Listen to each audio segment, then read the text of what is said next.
Hello, Freedom Preppers. Perrin Lovett here, and this is Prepper News Weekly for Friday, February 9th, 2018. And what a fun day we've had here. This is actually take 2 of Prepper News Weekly. The first video was about a 24-minute, longest video ever. It was great, off a script, had props here, news stories and such, and then for 6 hours... I waited for the antiquated technology to upload, and of course it did not. So anyway, this is the abbreviated version, going off my memory. A big, busy week. Super Bowl victory on Sunday for the Philadelphia Eagles, defeating the New England Patriots. Congratulations to Philadelphia. And the people in the city of brotherly love chose to celebrate their great victory by having a riot. Scott had a very timely video for the Pondering Prepper series about riots and how you can escape them.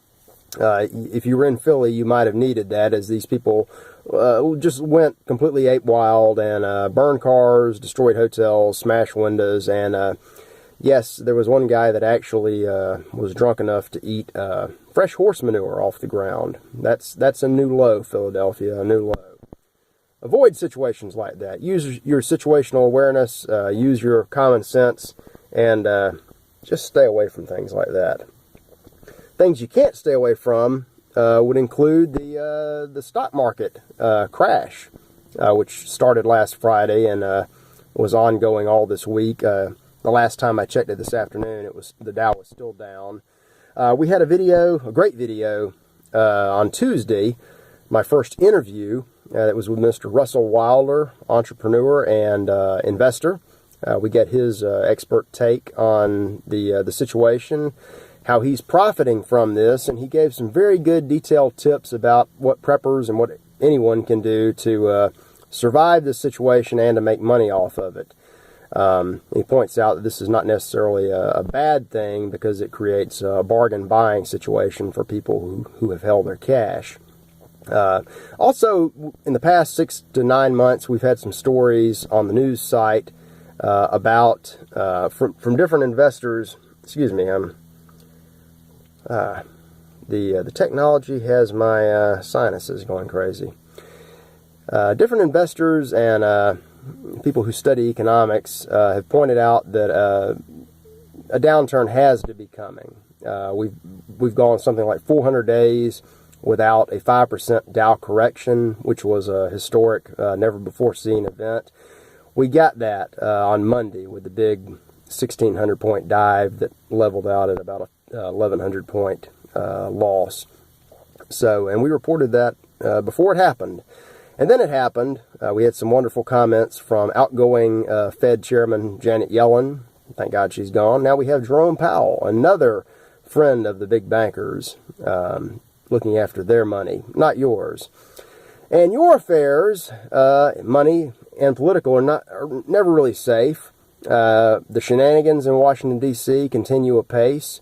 Yesterday, the House and Senate agreed on a continuing funding resolution, which President Trump signed into to law this morning, I believe. In the interim, we had a 6-hour government shutdown. And I'm sure you were terribly shaken by that. The sun wasn't quite as bright today. No birds were chirping. I had trouble breathing. But thank God the government is operational again.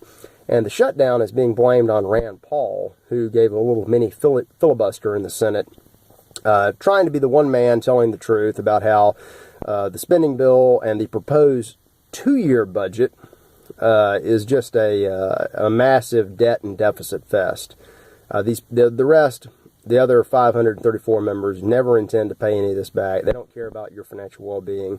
And they may very well turn your children, grandchildren, into slaves and serfs. And that's okay with them and with their banker friends. But anyway, Rand stood up for the common sense and the people. He was shouted down. Literally, I had some stories earlier. Several parties have come out joking about wishing him harm. That's how serious this is. But I thank you, Dr. Paul, for all that you do.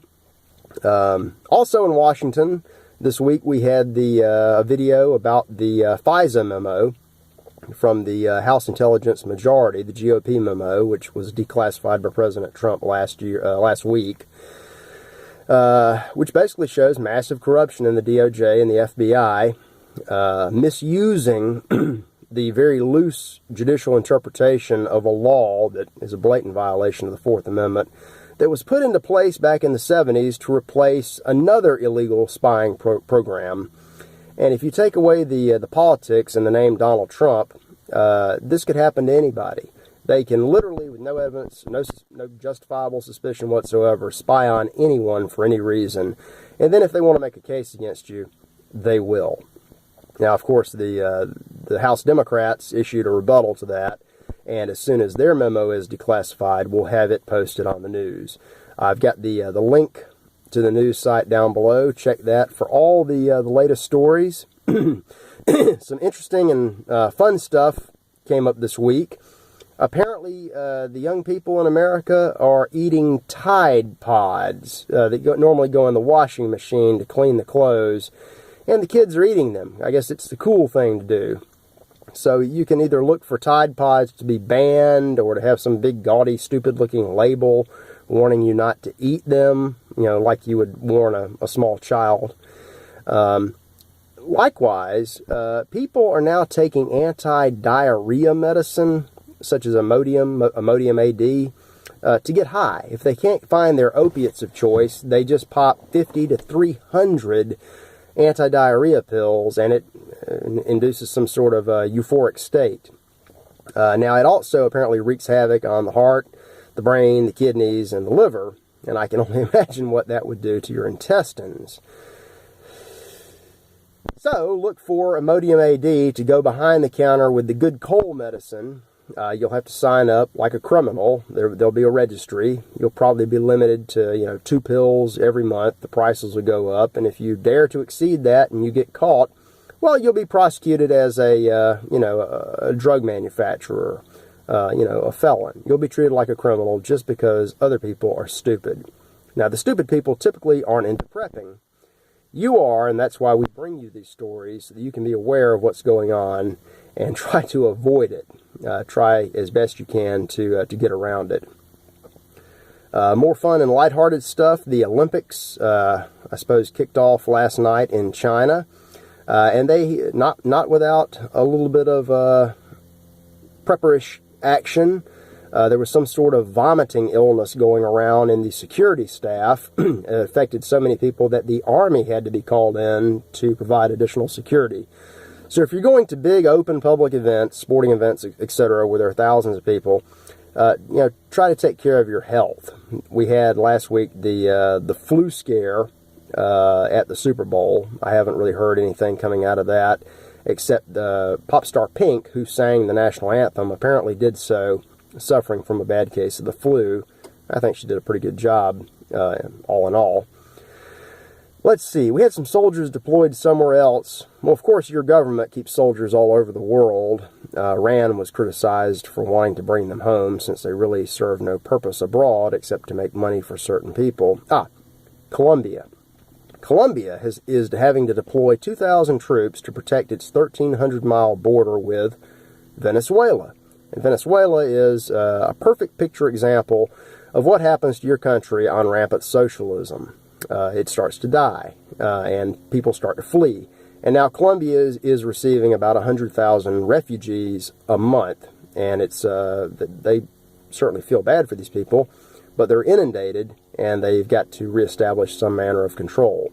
The Colombian government was also very critical of President Maduro in Venezuela for his handling of the situation, all of his stupid policies, and the fact that despite having 1 million refugees leaving his nation, he refuses to take any foreign international aid which is being offered. He thinks things are just fine. Let the people eat their pets and starve and live in darkness with riots all around them. It's okay. And let's see here. I'm not going anywhere near the 20-minute mark. Apparently my phone and the satellites and YouTube can't handle that. I made some big changes here. You certainly, I hope, noticed the custom thumbnail. I'm going to try to start doing these videos directly through the computer, or maybe a direct link into YouTube, so we can have longer videos, 20, 30-minute in-depth discussions like I did this morning the first time. But for right now, check the news site, check all those links, and have a great weekend. I'll be back next week with more Prepper News.